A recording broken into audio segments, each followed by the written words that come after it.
Should we start? Hi, hi. At the heart of our exhibition, we had a simple question: what is a portrait today and what has it been across time? I was interested in tracing how the portrait moves from a record of likeness and authority towards something far more complex, where it holds memory, emotion, and the shifting nature of identity.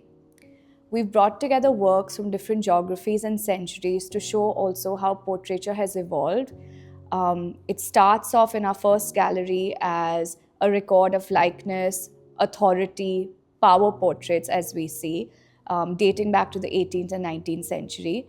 And then we see that evolution move into what modern portraiture looks like. We see the inner life of the sitter coming out in portraits.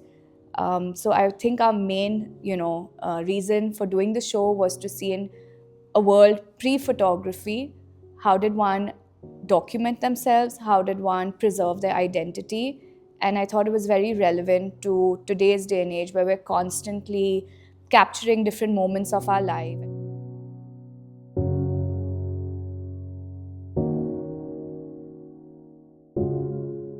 So, when we see our European portrait traditions or we see academic realism in India, we see it is about status, it's about power, it's about authority.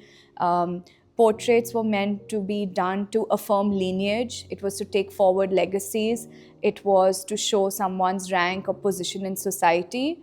Whereas in modern portraiture, we see that post partition, specifically in India, the artist moves towards expressionism. They're not showing likeness or accuracy or precision.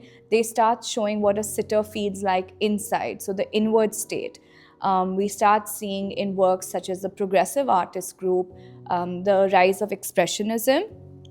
Whereas in contemporary practice, this expands further.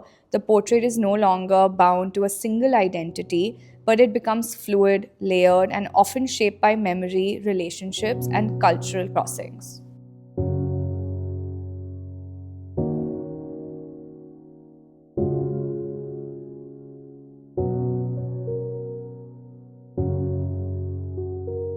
Research for me is the backbone of every exhibition, yet it should not feel too heavy. What we tried to do with this show is install it chronologically, and the idea was that even for the viewer, it should be easy to understand, not just theoretically but also visually. So one literally feels that they are moving through time and they can see this evolution take place. The text and structure gently open deeper ideas. We placed each text at the entrance of each gallery. I also wanted us to paint each gallery a different color so you feel the transition between centuries.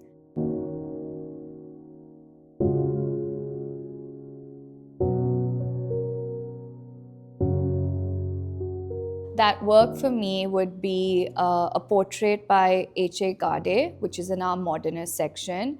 I love that work because it's a portrait of Gade's daughter, and you can see that shift taking place in India post-partition. The face, if you look at it, it has no features on it. It almost feels like the artist is maybe protecting his daughter. So you kind of see that, the shift, it moves away from traditional ideas of portraiture such as status and likeness. Instead, it captures something more intimate.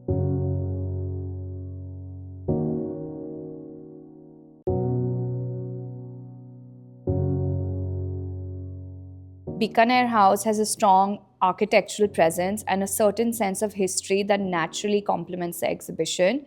The spatial layout of the LTC really helped me, put these works in a chronological order. It literally feels like a passage through time. You're moving from one moment in time to another.